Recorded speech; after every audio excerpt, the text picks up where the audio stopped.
Yesu asifiwe. Bwana Yesu asifiwe. Kwa majina naitwa Wilkista Omtanga, nimetoka Bungoma. Nilianza safari jana na nimefika leo. Tena nataka kurudi huko. Mimi ushuhuda wangu ni nilikuwa na kansa ya matiti. Na wanafuatilia Pastor Victor kipindi yake kila Sunday. Kuna Sunday alihubiri. Nikaambia mamangu, "Mam, leo juu hii tarakilishi yetu ni ya kulipia na nilienda kwa neighbor Sunday yenye ilipita, nikasikia Pastor Victor akihubiri. Sasa pia sisi leo sitaki kwenda kwa neighbor kwenda kusikiliza mahubiri ya Pastor Victor. Leo tulipie nisikilize hapa tu." Kuna last year December Pastor Victor alikuwa anahubiri na niko na kansa ya matiti. Titi moja lenye huwa linanisumbua. Wenye pastor alikuwa anahubiri, nikaambia mam, leo sitaki kelele, nataka kusikiliza hii injili. Mama akaniambia okay, ni sawa. Alafu sasa venye pastor aliomba na nikashikilia mkono kwa matiti yangu ya left. Pastor aliomba akamaliza, nikalala hiyo Sunday, ndo sasa Monday.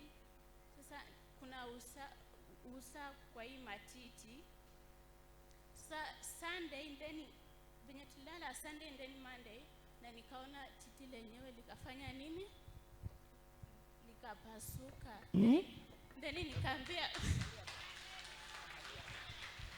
nikaambia mam, jana venye nilisikiliza hiyo injili ni kama ilinikuza, matiti yangu imepasuka na sisikii uchungu. Amen. Unataka kusema my sister umekuwa na shida ya matiti, kansa? Kansa ya matiti? Ndio. Miaka ngapi? Ilinianza kama niko class 7. Class 7. Sasa uko na miaka ngapi? Niko na 21. 21 years. Kwa hivyo nikumaanisha ulikuwa miaka 11? 10? No. Ulikuwa na miaka ngapi? Kama 13. Sasa ndio ilikuwa inamea.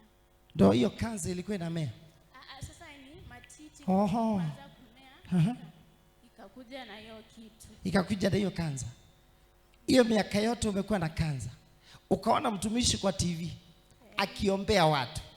Ukasema utaki kelele kwa sababu unataka kupona. Ndio. Ukaambia mamako, mimi sitaki kelele. Nikaambia mam, leo sitaki kelele na leo sitaki kwenda kwa neighbor kwenda kuwatch. Tulipia leo tufanye nini? Tuwatch hapa kwa nyumba. Nikafukuza sister zangu kwa nyumba, wakatoka nje, nikajifungia kwa nyumba peke yangu. Ukajifungia kwa nyumba peke yako. Uone Nabii Victor Kanyari. Alafu sasa kuna kipindi ilifika akasema tuombe.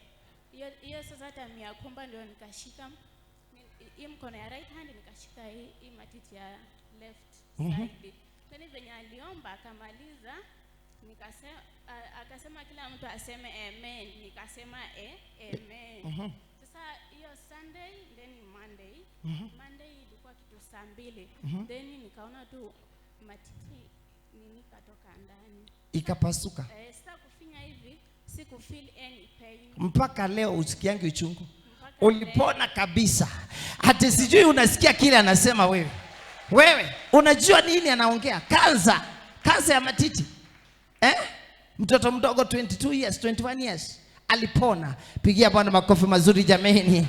Kumbe huyu Mungu anaponya watu kwa TV. Ndio maana watu wamejaa hapa kutoka tabaka mbalimbali kuja kushuhudia wema wa Bwana.